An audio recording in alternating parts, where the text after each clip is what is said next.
Hello, hello, hello. How is everybody doing? I hope you're doing amazing. I would love to see where you're joining from. I know that there's a little bit of a delay between the moment that we go live and the moment that people start to show up. But I just want to say hi.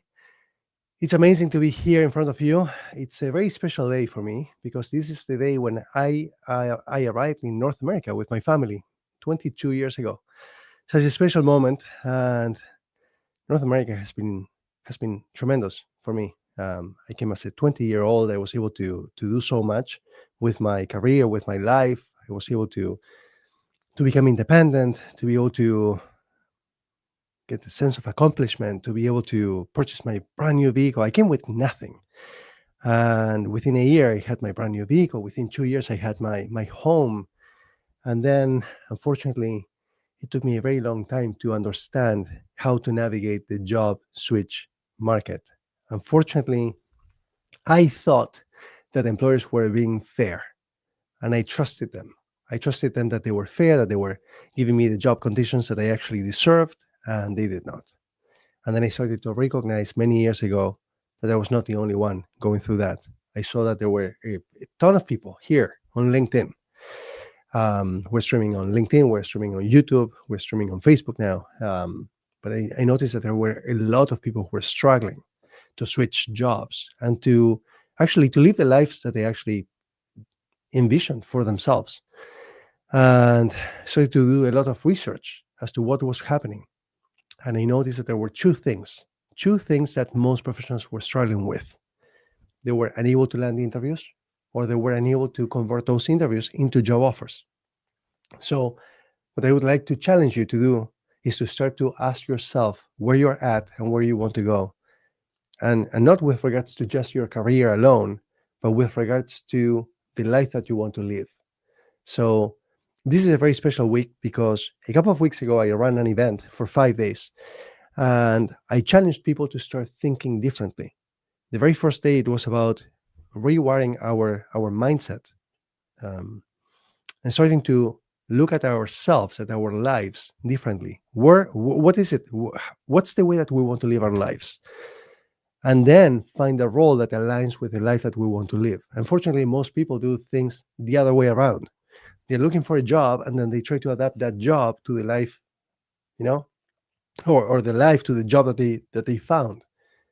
But it doesn't work that way because eventually they wake up and they realize that they're not living the life that they were destined to live. They're working overtime. They are being micromanaged. They are undervalued, under-recognized. They are spending too much time away from their families, from what's most important to them. So I want everybody to say hi. Now I start to see Manny is alive. I see a comment from YouTube. And so what I wanted to start to think about is what's the life that you want to live? What are those job conditions that you want to have? Okay. And then to find a role that is aligned with your life. And we can go into details as to how to go about this, but you need to understand what's important to you. What are those main priorities for you? What are the non negotiables to you? So once you have clarity, then you can start to look for the right role. Um, I see a ton of people who reach out to me on a daily basis, and I appreciate them immensely. And they say, Brian, I'm applying for a lot of jobs and I'm not getting any luck. And I tell them, and I think for myself, but I tell them, switching jobs is not about luck. It's not about luck at all. It's a game. It's a game like any other game out there. It's like a board game. It's like a sport. Switching jobs, it's a game, and it's a game with a lot more players. When you're playing soccer, for example, or football or baseball, you have a certain number of players that you are competing against. When you're looking to switch jobs, you're competing against hundreds of people at any given time that you don't know, you don't even get to see. So it's a more complex game that you're playing. And it's a game that where the odds are stacked against you, right? Because you're going through technology, you're going through systems that you don't get to see, you don't know which systems you're going through, right? So you're applying with a resume that may or may not meet the standards of the software that you're applying through. So what happens with that resume? Do you truly believe that that resume is being seen every single time that you apply for a job? I'm asking you. I see some comments here. Herman, I see some comments. So, do you really believe that every single time that you apply for a job, you're being seen by an employer? You're not. Let me tell you, you're not being seen by an employer. There might be the odd employer out there who's saying, yes, I go through every single application, but the reality is they're not going through every single application. Have you seen within minutes or hours of a job posting going live, getting on LinkedIn or any other platform, how many dozens or hundreds of applicants there are for any given job? Hundreds, sometimes even thousands, depending on the role, depending on the location. Yeah. Do you believe that an employer or a recruiter will go through hundreds or thousands of applicants? They will not. So timing matters, and having the right resume matters, and what you convey on that resume matters. So how do you know what you need to say? A lot of people believe that, well, I should be tailoring my resume for every single job posting. And you are telling me that you're spending half an hour to an hour tailoring that resume for that particular job that people may not even look at, they may not even open, and you are dedicating to them 3,600 seconds, that's 1 hour. We are dedicating that many seconds. And if they were to open your resume, within 6 seconds, they will decide, I'm talking about recruiters and HR professionals, they will decide whether they want to continue reading it or not. They will not even spend a minute on you, not even 60 seconds. And you are spending on them 3,600 seconds. Do you see the imbalance, the power imbalance? So employers, they treat you like a number because you're a commodity. There are too many of you. So what you need to start to ask yourself is, how can I play a different game to stand out from everyone else out there? What can I do to maximize the chances of being seen and being taken seriously so that you can land interviews and you can receive job offers? And is it just about landing interviews and receiving job offers? Is that the end all? Is that the game that we're playing, just to receive a job offer? I want you to start to challenge how you're going about job switching, okay? Because you're not job switching every single day or every single week or every single month. You do this once every few years, right? If you're smart about this, you're job switching once every few years. Why? Because on year one, so from the moment that you start until year one, okay, so that first year, 12 months, is for you to get yourself up to speed, right? To learn new processes, to learn new software, to build new relationships, to prove yourself. Yeah. So in that 1 year, you're getting up to speed. On year two, meaning from the 12-month mark to the 24-month mark, is about performance. It's about really making the most out of this and being able to move the needle and making a real big difference, big impact, positive impact in the team, in the organization, in those that you're there to serve. But then what happens on year three? What's expected? Well, they've already seen your capabilities. They've seen your full potential. They've seen that you can deliver, right? So now the expectations should be from you about them, about the employer. So it's about you expecting them to promote you. If you've done well, right, to give you more responsibilities, to give you a higher seniority, a higher title, to give you the compensation that you deserve for the value that you brought to the table. But what happens? Typically, there's some excuses, right? No, you know what? We've had a difficult year this year, right? No, you're not ready for this, even though you've been doing the job of someone at a higher role, but they don't give you the title, so that they don't give you the compensation. There's always an excuse under the sun as to why it's not happening for you. So you gave them 3 years. If nothing is happening, if you're not having the career path, the trajectory that you're looking for, it's time to move on. Back in the 1950s, maybe, we were loyal to our employers. We were there for many, many years, and after 25, 30, 40 years, we would get a watch. Thank you so much for your services, and that's what was expected. But today, in today's world, they're not loyal to us. You've seen what happened just a few years ago during the pandemic?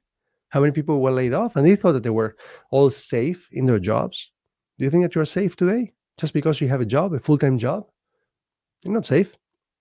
And listen, I'm not mad. I'm just calling out what I see, what I observe, what I saw with someone 17 years ago when I came here to the big city I saw someone walk by me, someone who had dedicated 26 years of his life to the same organization. Talk about loyalty, okay? 26 years of his life to the same organization. And I watched him walking out like in the movies with a big box and his belongings, being escorted out the door as if he was a criminal. And at that moment, I realized that, oh my God, that, unless I do something about this, that is going to happen to me. Eventually, that's going to happen to me. I need to protect myself. I need to understand how to navigate this. And what do I do if this were to happen to me? How would that impact me, my home, my mortgage, my family? So I need to understand how to get back on my feet or how to protect myself. So God forbid that were to happen to me, I would be safe. So at that moment, I recognized 17 years ago that we are a commodity to them, to employers. We're just a number on a spreadsheet. Someone comes higher up. Maybe you have an amazing relationship with your boss. Hopefully you do. But even if you have an amazing relationship with your boss, there's a chance that maybe your boss, in fact, I was interviewing someone just a few weeks ago here, Daniel. He used to work at Google. He was laid off. His boss was laid off. So his boss couldn't protect him because his boss was also laid off.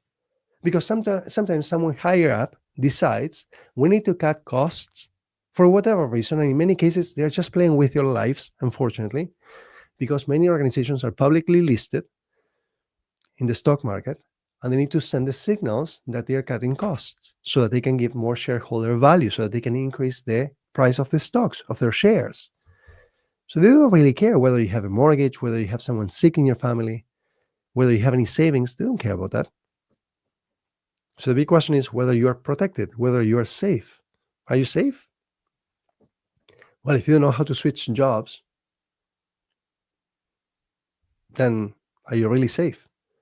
Are you staying there and accepting the job conditions that you have just because you think that the job market is broken, because you've applied for some time and nothing was working for you? So you were like, you know what, this is broken, so I may as well just accept the conditions that I have and just be thankful that I have a job. Daniel was also talking about that just a few weeks ago, that he felt, what was the word that he used, or that he said? He felt kind of like unfair, or he felt guilty, maybe that's the word, guilty about feeling that way or wanting to have a better career and basically to have the role that he really wanted and the compensation and the job conditions that he really wanted. He felt that, I should just be thankful to have a job when there are so many people who are unemployed. But here, guess what? If you happen to be employed, if you happen to be a senior professional, especially in tech, okay, where there are so many jobs out there, so many jobs. If you look for jobs on LinkedIn alone, and by the way, there are hundreds of platforms out there, job boards, but LinkedIn is number one. I love LinkedIn. It changed my life in so many different ways. I cannot even describe what it's done for me professionally, personally.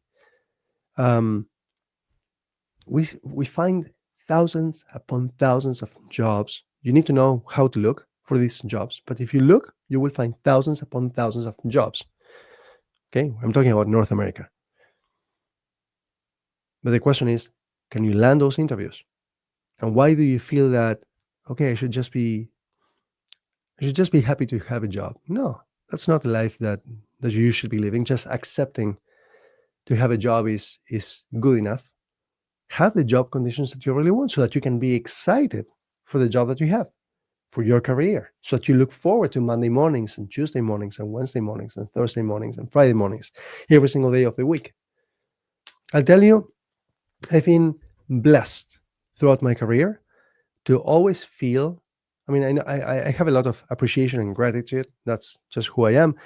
But I've always had so much gratitude to feel that I had the role, I had the job, the career opportunity that I would have done for free, even.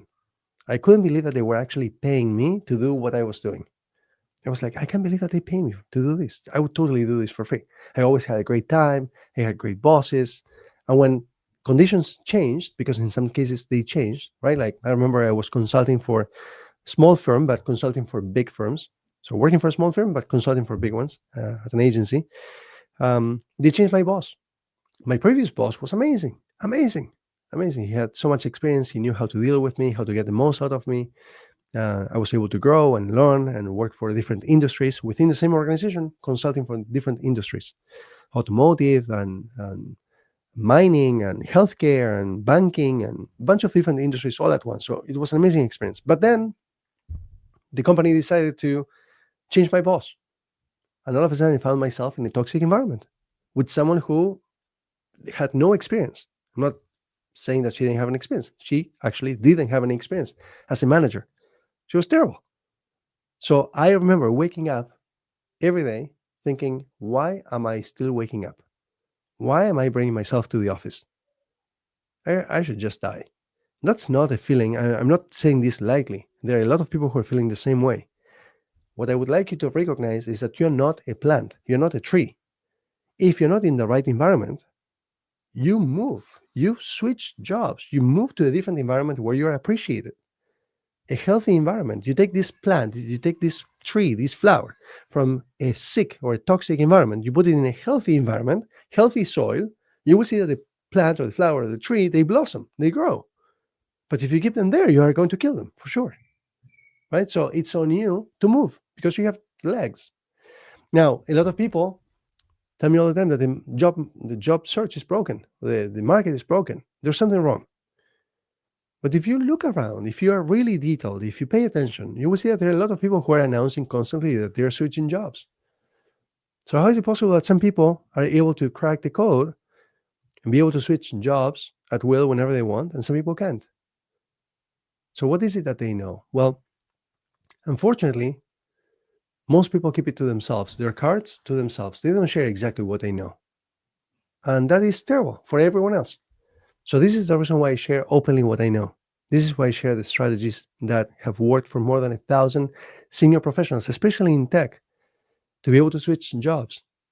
Because I got tired of seeing the people who enable this digital world to emerge, to struggle, and to be like, I cannot switch jobs. I mean, listen, you are part of the people who have built the world that we live in. You should be able to switch jobs. There are so many opportunities out there. So this is why I teach what I teach on a daily basis. And I'm passionate about this. I hope it comes across. So again, going back to maybe the beginning of this session, there are two things that people struggle with. Main two things: landing interviews, receiving job offers. So you need to first identify what it is that you're struggling with. And there are other aspects as well, and we can go over them in just a moment. But it comes down to that. A lot of people reach out to me and they say, for example, true story, happens every single day. They say to me, Brian, can you take a look at my resume? Can you review it? Can you give me some feedback? I say, absolutely, but let me ask you a question if you don't mind. Have you been able to land interviews? Oh, interviews. I landed 18 interviews. So then the problem is not your resume. It has nothing to do with your resume. Your resume is doing its job. Even your LinkedIn, it is doing its job. Whatever it is that you're required to be able to land interviews, which is complex, but again, that part is taken care of. Your problem is that you don't know how to interview well. And that's why you have not been able to convert any of these 18 interviews that you landed into a job offer. A lot of people, again, they reach out and they say, I managed to get to the last round. And some people cannot even get through the first round or through the pre-screening. They get ghosted. But they cannot convert any of these into a job offer. But earlier, before I forget, what I was trying to explain is the following. This is not about getting a job offer, meaning one. It's not about one job offer. Who wants to have one job offer? If you could have multiple job offers, if you are landing 18 interviews, why are you settling with one job offer? You should be aspiring to have 18 job offers. All right, but I cannot even get one single job offer. How am I going to have 18 job offers? Well, if you look to Adriana, for example, just to give you one example, she landed 11 interviews, not 18, 11 interviews, and she walked away with 10 job offers. And Brian, why do I want 10 job offers if I'm going to be only accepting one? I want to challenge you to start to think differently. What are more job offers, especially if you happen to be employed? Okay, if you're employed, you are in a position of power. Why? Because you can just imagine that you have one job offer in front of you, and you are employed. right? And you get this job offer, and you try to negotiate. Maybe if you try to negotiate, and it's not good enough. You're like, you know what? It's not worth it for me to leave what I know for this other job. It's just not worth it. Okay, great. You're in a position of power because you're able to walk away from this one, and you still have a job. Okay, but hear me out. What if you have multiple job offers? Now you have strength, you have confidence, you have power, because now you can make them fight for you. Because it's human psychology. We want what we cannot have. Oh, so employers go, all of a sudden they go like, wait, there's somebody else who wants you? So there's your employer who already has you, plus there's somebody else who wants you? Hold on, I want you too then. And then they start to bid for you. They start to fight for you. And of course, there are techniques to be able to do this and to maximize what you get out of them. But that's why you want more than one job offer. And ideally, as many job offers as you can. Just like Daniel, I was telling you, 5 job offers. Dylan, someone else that I interviewed a few weeks ago, also multiple job offers. He landed 25 interviews in a single week, 7 or 8 interviews in a single day. By the way, he explained that you should never interview with 7 or 8 companies in the same day. It's just nuts, basically, because in some cases you end up going over, right? If you know how to interview, so I taught him how to interview differently, how to make the most out of these interviews.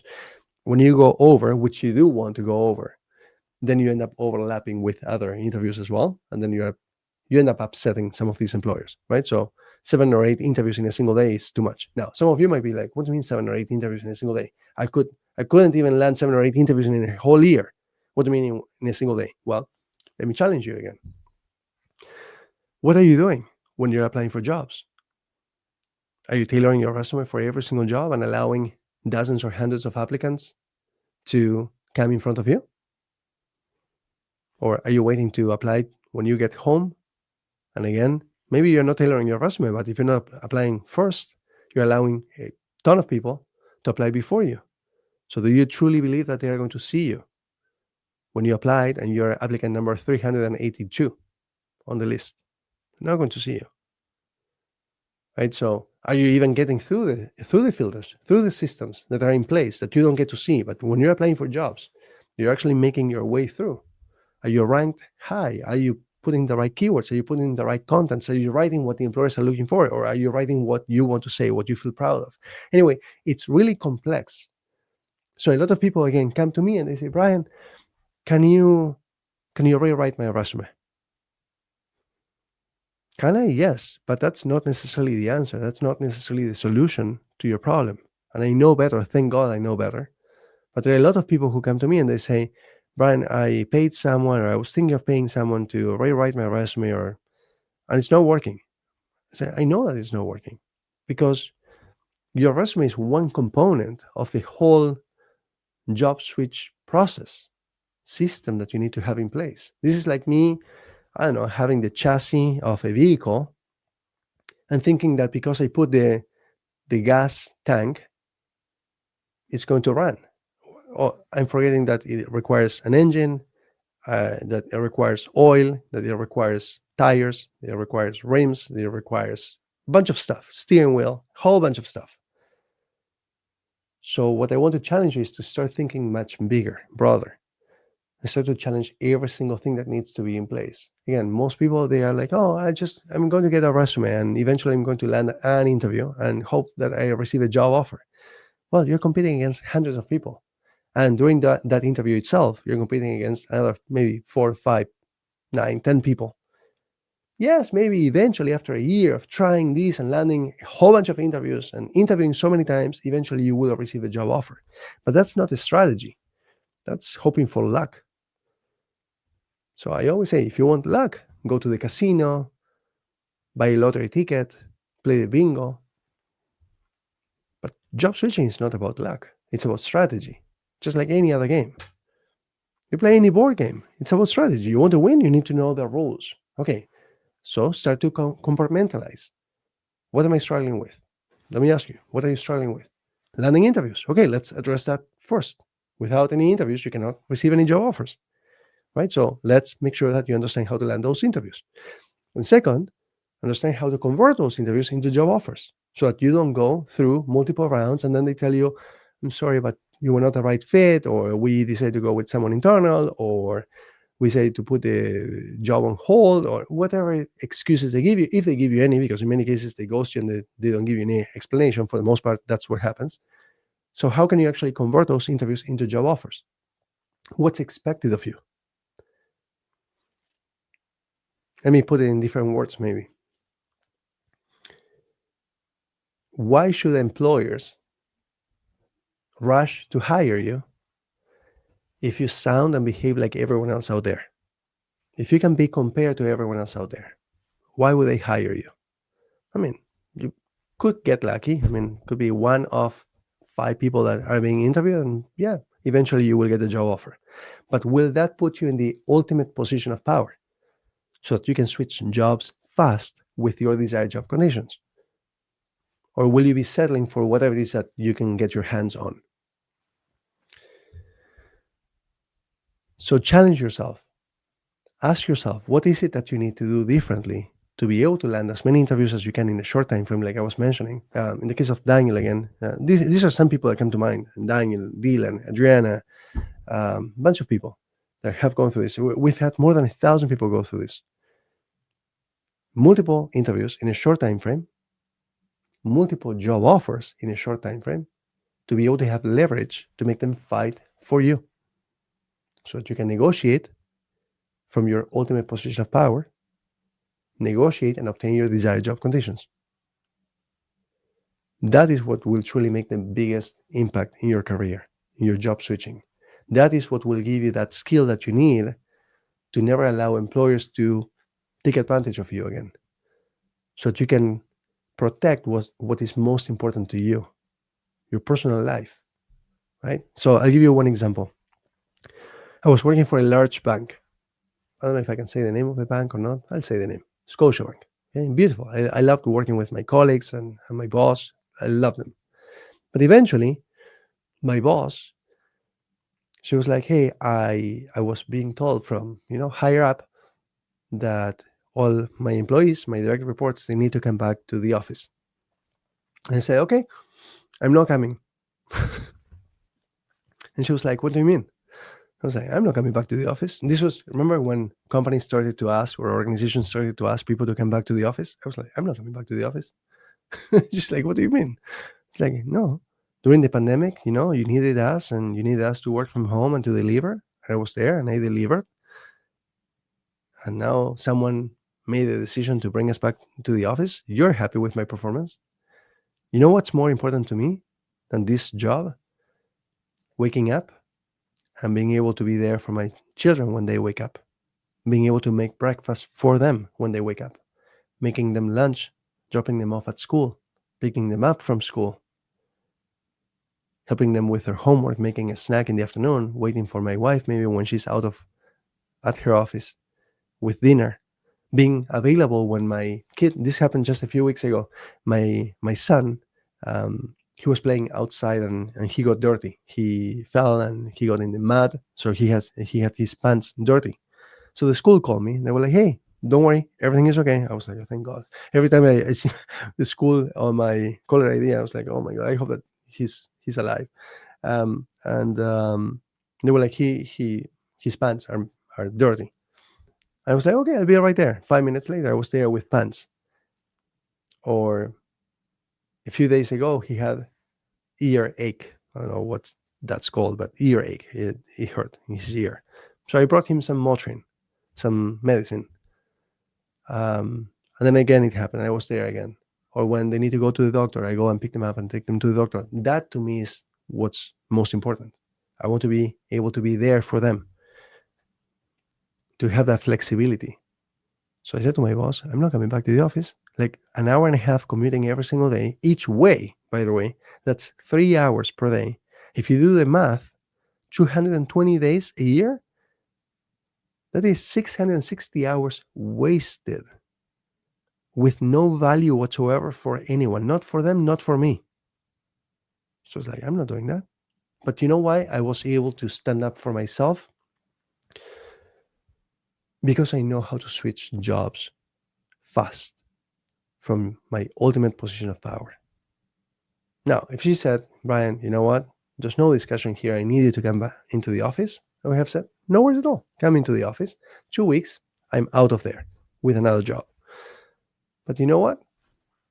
Since I built a relationship with her, since I was doing great work, since I had an amazing relationship with my colleagues, she said, you know what? You can stay home. Don't worry about that. We'll talk in a few months. And then again, a few months later, she reached out again and she said, Brian, they told me from, higher up that I needed to come into the office. And I was like, I'm not coming to the office. She's like, okay, same conversation. I'm not coming to the office. So I stay working from home. So what I would like to challenge you is to start to think about what's important to you and to truly stand behind it, to truly value it. Go into 2026 with the life that you want to live, not the life that somebody else says that you need to live. What's important to you? Write down all these job conditions, all these life conditions that you want to have, and make sure that you have a role and an organization that prioritizes you. I know a lot of organizations are asking you to come back into the office X number of days, but a lot, I said a lot for a reason, not all of them. Daniel, for example, again, it comes to mind because it's one of the most recent cases.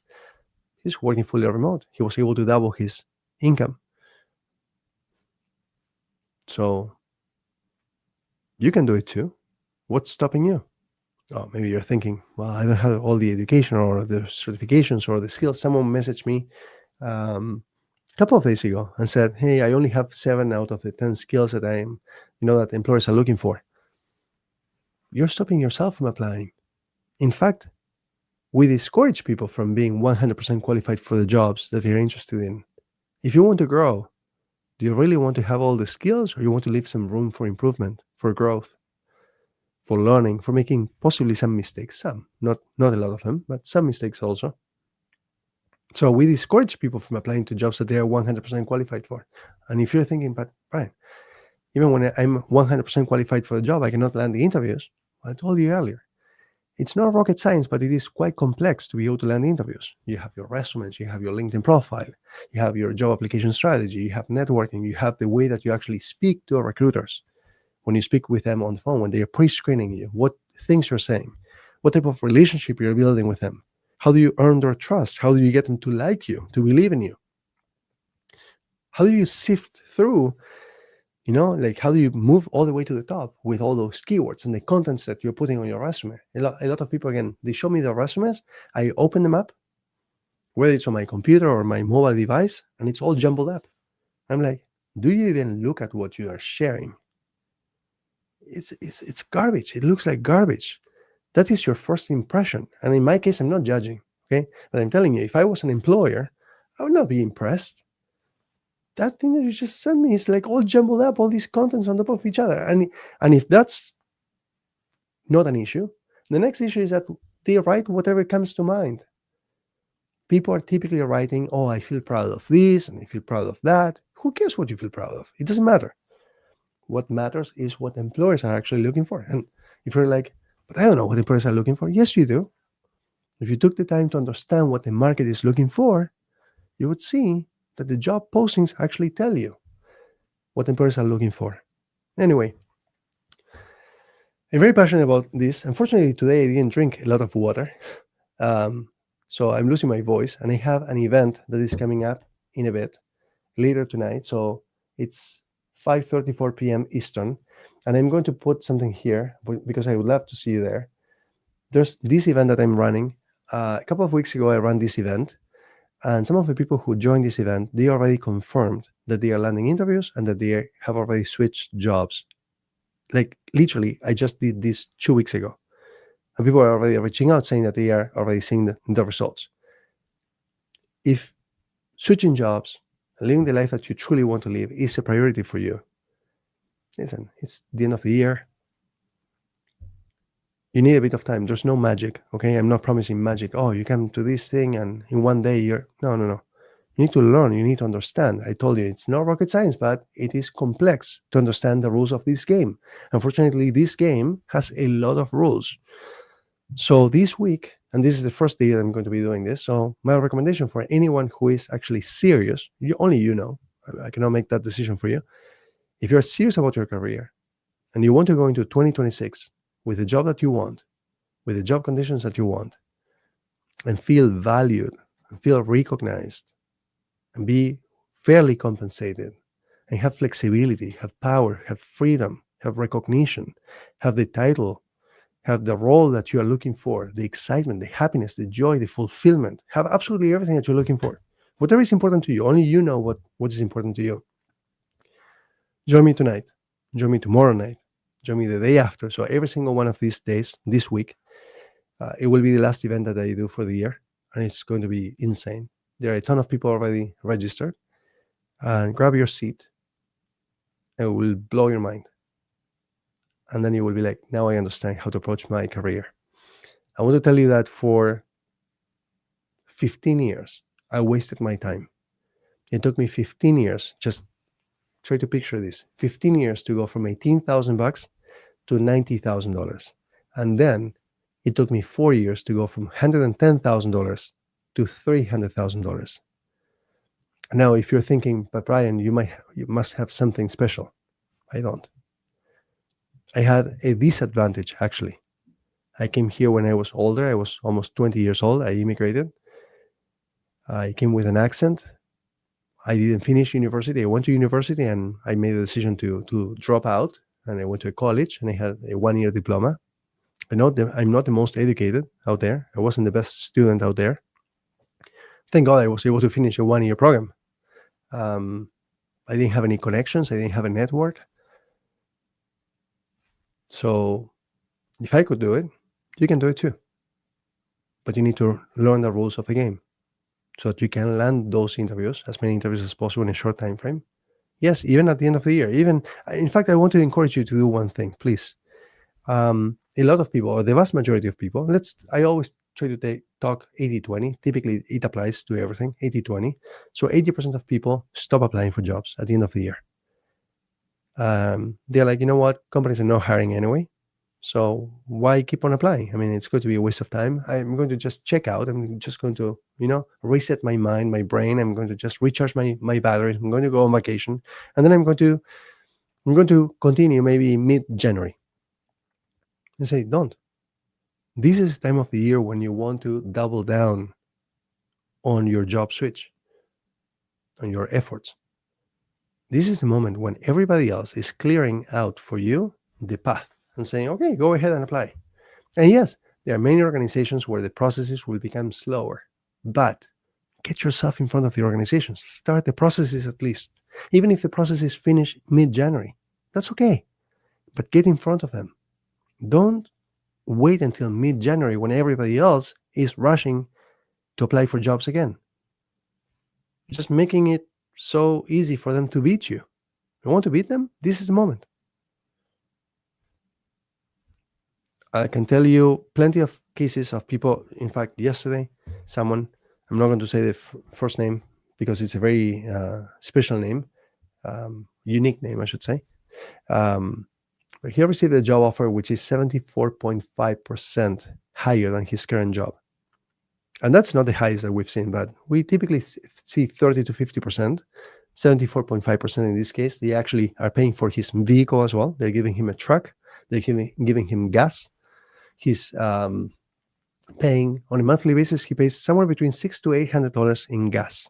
Okay, his job requires that he travels a bit by car or by vehicle, and he spends that much of money. And they are giving him now a vehicle, so now he will have 2 vehicles, and one for his spouse.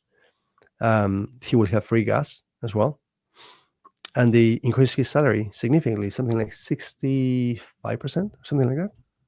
Or no, sorry, my bad, 51%. And now I taught him how to negotiate, and now he was able to get even more money. So I told him, this is what you need to go and say to your boss, to your future boss, so that you can get some more money. And his boss was like, yeah, I knew that this was going to happen. This happens all the time. So if you're not negotiating, remember that I was telling you earlier that there are 2 main areas that people struggle with: landing interviews and receiving job offers. Well, the third one, which really matters a lot, is your job conditions, right? What's important to you? So what do you feel like negotiating? It's not just about money or compensation. It's about everything that is important to you. You want to work remote. how many days in the office, how many paid days off you have. Omar, just a couple of weeks ago, he was able to get a job with 5 weeks off. He was able to increase his compensation from $165,000 to $220,000. That's very typical. That's normal. We had someone else, Chris, from $220,000 to $345,000, so an extra $115,000. We had Kieran go from $400,000 to $540,000. That's an extra $140,000 per year. So imagine if you are not making that kind of money for the rest of your career. In a decade, he would have left behind $1.4 million. So unfortunately, what I always tell people is I cannot change the past, but I can change the future. I can show you exactly what to do to land those interviews, a lot of them in a short time frame, and to receive multiple job offers, and then to be able to negotiate from a position of power, from your ultimate position of power, because you happen to be employed, so you have multiple job offers in front of you. You can just walk away. But get them to give you the job offer at the right time. Like, John Benjamin comes to mind. John Benjamin, he was interviewing for a job that was paying between 100 and 140. It was low. I mean, he was making $140,000, so he was not excited about this job. But we had taught him how to interview differently. And what I want you to recognize, I almost forgot to tell you this, but what I wanted to recognize is that the way that you interview and the way that you communicate and behave throughout the entire hiring process, that has a major impact on your ability to negotiate and to get really your desired job conditions. So I said to John, it's only been 2 weeks of you in the program, in our mentorship. Attend that interview, just go to that interview and just practice, even if you're not interested in the role, even if the compensation is just the same at the max end. So the range, the salary range is the highest end is what you're making now. Chances are that they're not going to go beyond, but you never know. Long story short, he was able to walk away with, again, remember, it was 100 to 140,000. He was able to walk away with $190,000 base salary. So that in itself was $50,000 above the 140 that was advertised, plus $85,000 in annual bonus, fixed annual bonus, not like performance based and this and that, fixed every year, 85,000. That together is $275,000. He was making 140. And on top of that, they threw $800,000 in stock options. And what John said to me, because it had happened to him previously in his career, he was like, when this company goes public in about 3 to 4 years' time, this $800,000 will be worth about $10 million. Now, because he used to live a couple of hours from here, he was going to watch a play at the theater.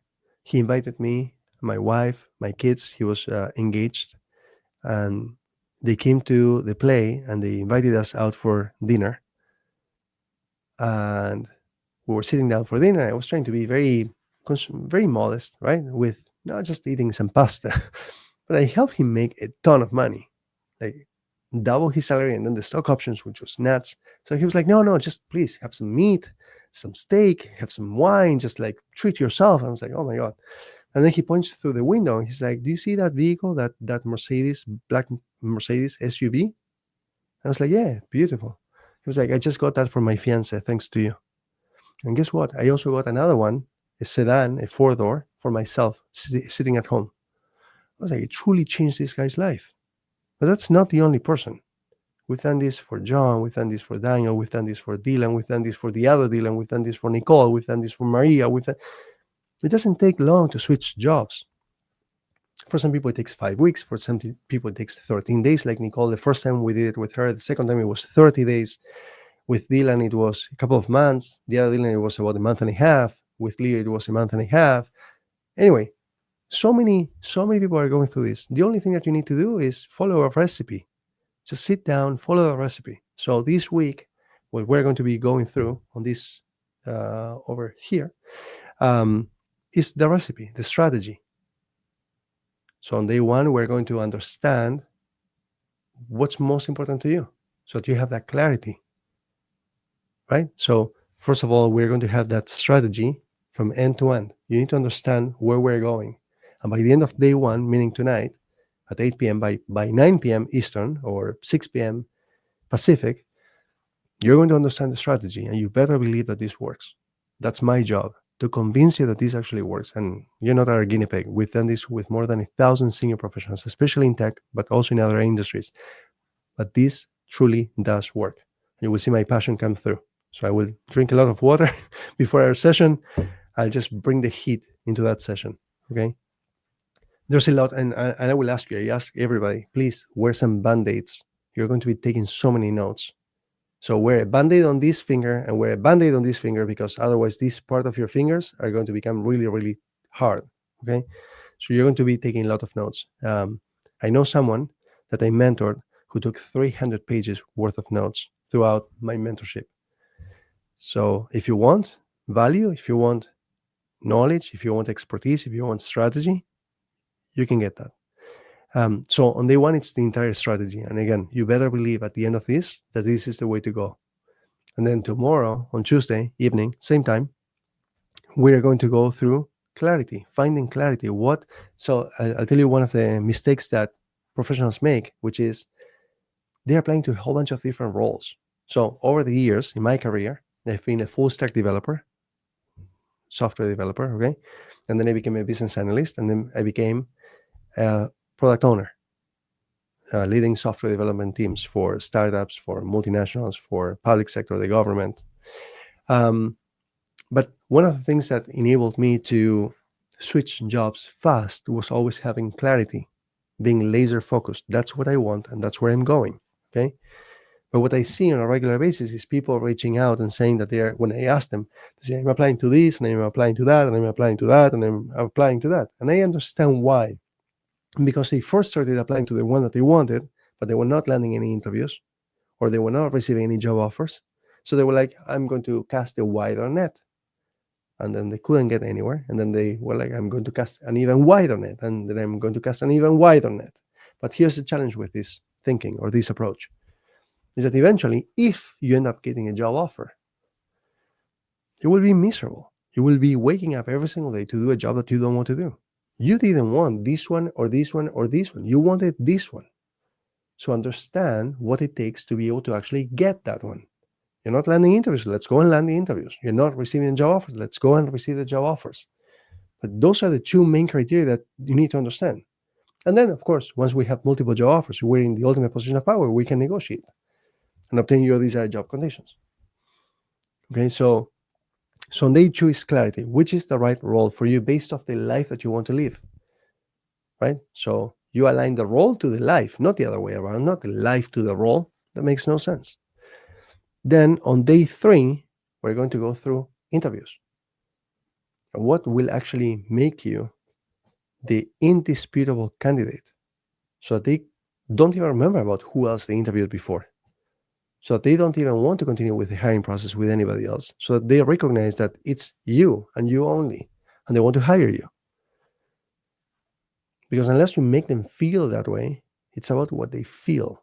Unless you create an experience for them, they will just compare you to everyone else. All these other robots who sound the same, behave the same, they're all so intimidated. They don't know what to say. And now maybe you don't feel that way, but if you're not converting those interviews into job offers, then there's something that's broken. Something is not working. So understand what it is that is expected. Because, again, recognize this. Employers don't know, the vast majority, they don't know how to interview. Why? Because HR has never explained to them how to interview. So you have interviewers who have had terrible experiences, and they're like, you know what? I'm going to get you. I'm going to make your life miserable. I'm going to really treat you so poorly. I'm going to intimidate you. And then you feel like you're in an interrogation by the FBI and the CIA. You're like, I don't know what to say. Like, I cannot even move. I cannot even breathe. And then you have other ones who are super nice, and it feels really comfortable. But what if you could actually create that experience yourself every single time? And you didn't have to just wait on luck or rely on luck, because you don't have to.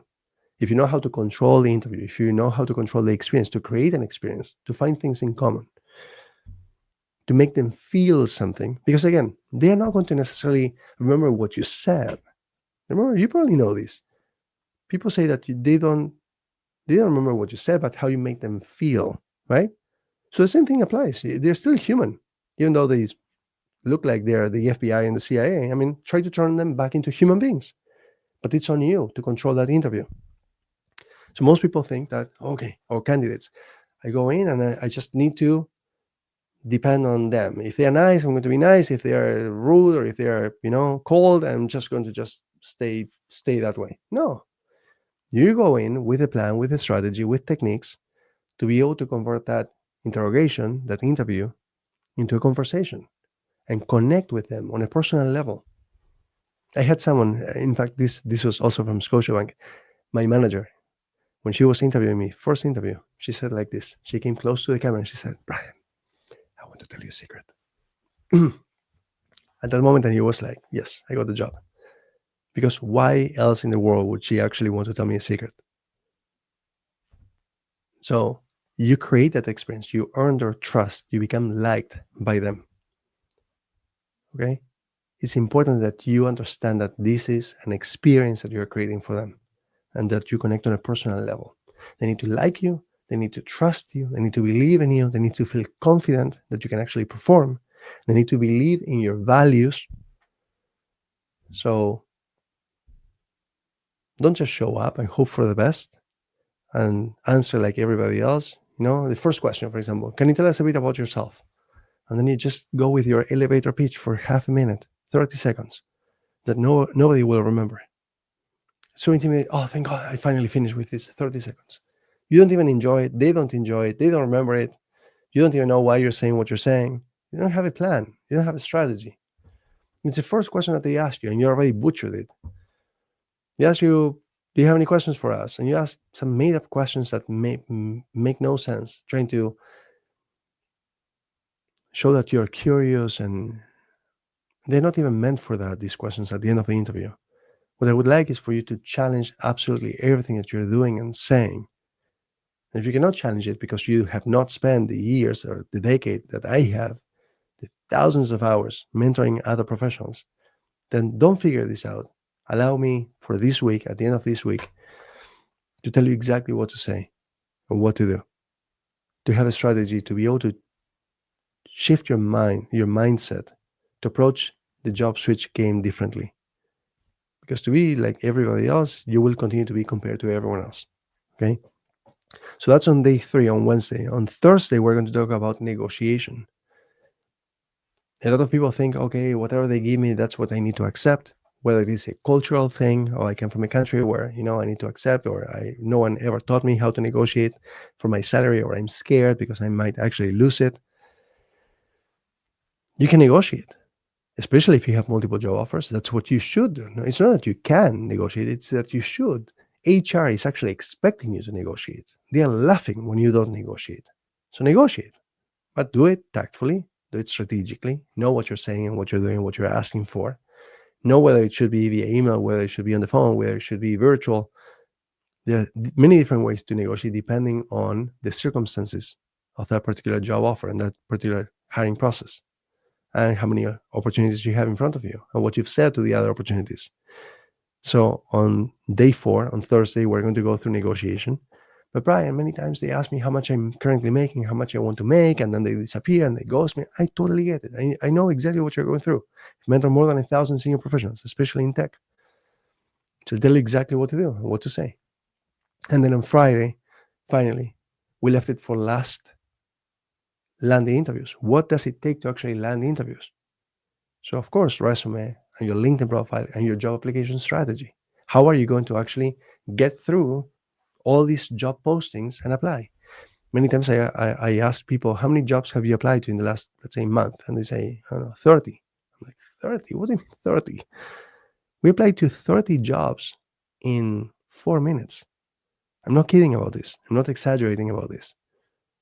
We apply so much because we're applying strategically. We're being efficient with the use of our time. It's not just like a spray and pray. We're just applying to every single thing with one resume, hoping that something lands. It's not that.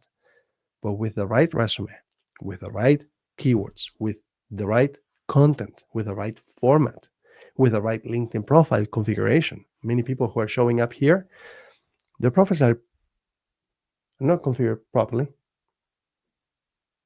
You know, I mean, I see it all the time. I see the open to work banner, which makes you look desperate. Let me tell you why. I know that a lot of people get offended by this, but it makes you look desperate. If you're a Rolls Royce or a Ferrari, have you ever seen a Rolls Royce with for sale sign on the windshield? Come on. Or a Ferrari with a hood open and a sign that says for sale? You've never seen that. You're a Rolls Royce. So start to value yourself for what you are. So get rid of that open to work if you're open to work. And if you're looking to switch jobs and you're scared about applying online, applying on LinkedIn, and a lot of coaches out there, they say that applying online doesn't work. That's nonsense. It does work. Every single one of our clients, they apply online. Come and understand how the right resume, again, the right format, the right content, the right keywords to be able to have the highest match rate and to make sure that they go through the systems. There are more than 200 systems out there. What makes it possible for your resume to end up on the other side and to be ranked high, and for the systems, the software, to be able to see the contents of your resume, both fully and accurately? What is it that makes it happen? And then your LinkedIn profile, is it properly configured? I see a lot of people who show up and their faces don't even show up, and they think that they are showing up, but they're not. Their faces don't show up. They have the banner, they open to work. They have a banner that is not used, a headline that doesn't say anything relevant. They are missing keywords and missing experience. They have no recommendations. It's just a mess. To understand how to align your LinkedIn profile, you can only have one. So how can you have 50 versions of your resume when you can only have a single version of your LinkedIn profile? And don't think that you can actually create 50 versions of your LinkedIn profile. You can't. LinkedIn will catch it like this, and then they will bring down all your profiles at the same time. It happens. It just happened to someone that I know. So it's not like you can have 50 versions saying different things. So this is why you need clarity. Remember, on day 2, we're going to go through clarity. What is it? Which is the role that you really want? And when you understand what the market is looking for, then we can actually craft the right resume for that role based on what the market needs are. And then we can align your LinkedIn profile to that newly crafted resume. And then you can configure it correctly. And then, I feel terrible saying this, but one of our latest mentees, Omar, he was able to switch jobs without even applying for jobs. Now, this is a new one for us, and I don't want to make this a new thing where people don't even apply for jobs and they are able to switch jobs. But yes, he was able to go from $165,000 to $220,000, and he didn't even apply for jobs. Why? Because when you have the right resume and you have the right LinkedIn profile, then, and it's properly configured, then they can also find you without you applying for jobs. But why would you do that? If you're going to go through this, if truly switching jobs is your main priority, make sure that you don't leave any stone unturned. Don't just wait passively for them to reach out to you. I mean, when you're in a job and you're not looking for a job, that's fine, but make sure that your LinkedIn profile is properly configured and aligned to your profile, to your resume. But otherwise, when you are in the mood, in the mindset of I'm going to switch jobs, you don't want to leave any stone unturned. You want to apply to every single job. You want to make sure that when they're looking for someone like you, they find you, and also that you're networking. You're doing absolutely everything possible to be able to make yourself as attractive as possible, to be able to land as many interviews as possible. Again, I'm telling you, Daniel landed 48 interviews in 24 days. Now, you might think, that's way too much for me. Okay, that's fine. You can tone it down if you don't want to interview that much. That's totally fine. How many do you want? You want 10? Okay, do 10. But I'm telling you that the more interviews you have with more companies, with more organizations, the more job offers you will have, as long as you understand how to interview, of course. And then the more leverage, the more power, the more strength, the more confidence. So it's a strategy. My recommendation is, if your career is your main priority for you at this moment, if you're not feeling right at this moment, if you're feeling stuck, if you're feeling overworked, underappreciated, micromanaged, you're in a toxic environment, you are undervalued, you are underpaid, and you want to walk into this new year with a job that you're looking for in a short time frame, not spend the whole year looking for this, join me tonight, join me for the rest of this week. If you cannot join me because you have other commitments, that's totally fine. I apologize, it's very short notice, but there will be a replays as well. Grab your seat, grab the replay, and watch the replay every single night before the next one. Hopefully, you are able to show up live. But if you cannot show up live, that's totally fine. But we have people. I have someone who's going to be joining all the way from Europe. He's living here in North America, but he happens to be in Europe right now. And I said to him, "Hey, I appreciate that you trusted me with this. You're going to be joining in the middle of the night." He was like, "Yeah, I will wake up because I want to learn. I want to be there live." So anyway, I look forward to seeing some of you, hopefully all of you, tonight, and blowing your mind. And you will never approach your career or your job switch ever again after this. Okay. So hope everybody's doing amazing. Let me see if there are any other comments here. Uh, Mutaka, I didn't see your question until now, so I don't know what it is regarding to, but basically the question is, what could be some of the aspects of the employers? But I don't have enough context to be able to answer this, so feel free to clarify a bit more. I will wait a few seconds. And then there was Dr. Maria C. Lewis. Some employers want to determine what life they think you should live. Exactly what I was saying. I'm so glad that you get it. Sangai, hey, Brian. Um, exactly. Don't let them. Don't let them. I know, again, Daniel, I'm telling you, just a couple of weeks ago, you can watch the interview. He felt guilty. There's so many people, struggling to switch jobs or to even be employed. And he was like, how can I, feel that way? Like I want more out of this and have more pay when there are so many people going through hunger. Listen, don't feel that way. You have the right to live the most fulfilling life that you can. And if you happen to have a family, in the case of Daniel, he just got married. I actually attended his wedding in Chicago. I love Daniel. He's amazing. And Sarah, he got married and just amazing. So anyway, he was feeling guilty. I'm one of the sweetest, most humble guys that I've ever met. He was like, I should not want to feel this way or want to switch jobs and demand so much when there are so many people struggling. But again, you have that responsibility to provide to yourself and to your family. If you have a spouse, if you have children, or maybe even if you're by yourself, you're not taking from someone else. You will get what is destined for you, but you need to first want it. And then you need to understand the rules to be able to actually get it. So don't feel bad about this. Dr. Maria, negotiation is priority.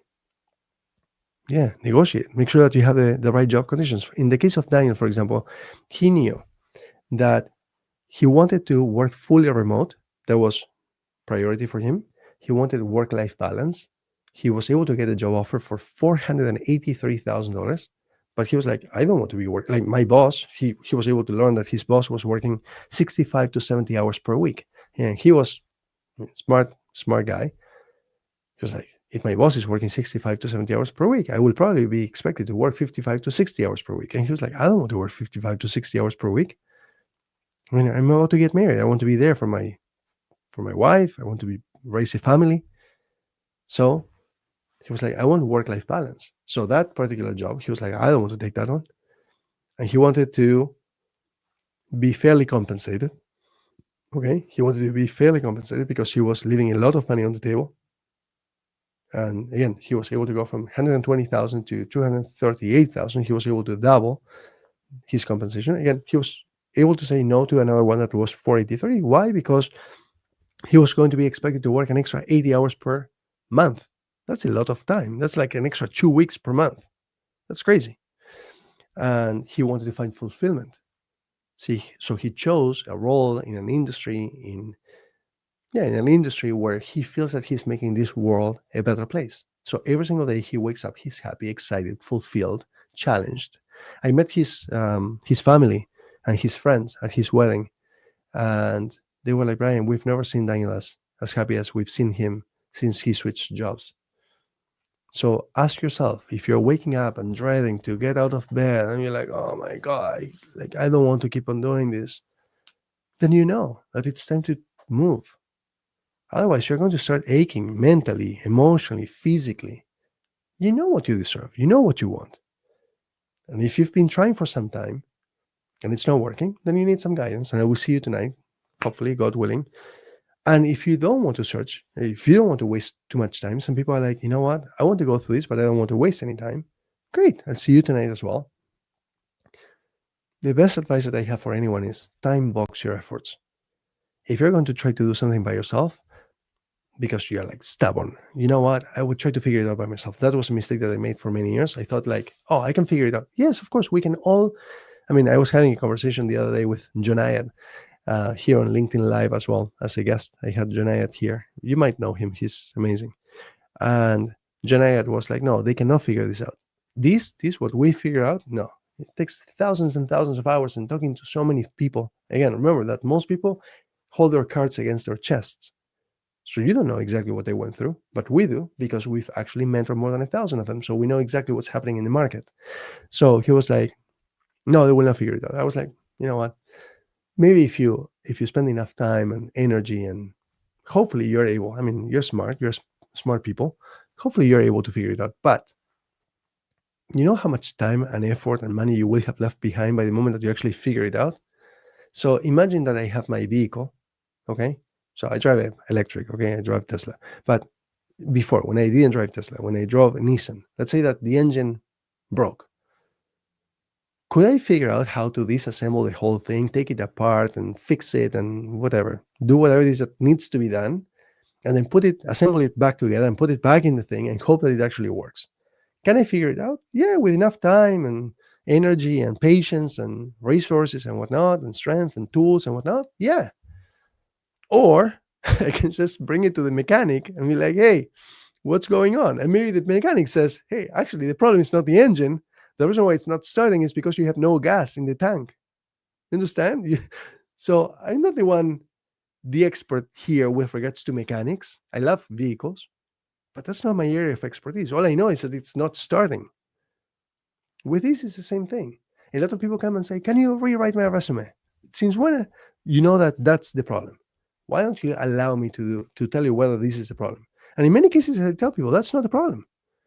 You're telling me that you landed 18 interviews. The problem is not your resume. The problem is your interview skills. So let's fix the interview skills. What about your negotiation? Oh, no, I also suck at negotiation. Okay, great. Then let's also fix your negotiation skills so that when they ask you, how much are you currently making, which, by the way, it's illegal in many places now, or how much are you looking to make, you don't actually shoot yourself on the foot, or you don't overshoot and basically get them to ghost you and disappear because you asked for too much. That's not the moment to negotiate. Imagine if I went on my first date with my wife, and before I sat down to have dinner with her, I said, so what are we naming our children? Like on our first date. Makes no sense whatsoever, right? There's a time for everything. You need to be liked. You need to be trusted. I need to believe in you that you can actually deliver, to feel confident in you, in your values, in what you stand for, to feel comfortable with you in front of you, to know that you're going to be an asset, that you're going to be healthy to their work environment, to their team, to their organization. There's just so much that needs to happen before. You cannot push them to, but Brian, they are the ones asking me. I know that they are the ones asking you. They don't get it. Yes, they say that they don't want to waste your time, or they don't want to waste your time. I mean, truly, they don't want to waste your time if you're asking for too much. But really, truthfully speaking, I told you earlier about John Benjamin. It was $100,000 to $140,000, and he walked away with $275,000 plus $800,000 in stock options. How?